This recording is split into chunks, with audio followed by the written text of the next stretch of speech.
शिक्षा और संस्कार कथा कहूँ एपरिक आम जहाँ जन्म दिवस को गुरु दिवस भाव में पालन करुचु डॉक्टर सर्वपल्ली राधाकृष्णन आम तो बहुत गुड़ाए बाणी अच्छी आम सब बाणी को बात देवा राधाकृष्णन केवल गोटे जिनिस कहते enrich your mind, enrich your heart, enrich your spirit.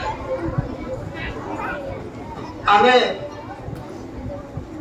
मानसिक शिक्षा को गुरुत्व देवा, संस्कार को गुरुत्व देवा एवं कर्म प्रवणता को गुरुत्व देवा जदि ए तीनोटी भितर गोटे उपादान अभाव घटे ताहले शिक्षा पर संपूर्ण नुहे। एणु मानसिक शिक्षा नैतिक शिक्षा एवं कर्तव्य परायणता शिक्षा ये तीनोटी जिनिसर समन्वित विकास प्रकृत शिक्षा एवं ताहा राधाकृष्णन कहते।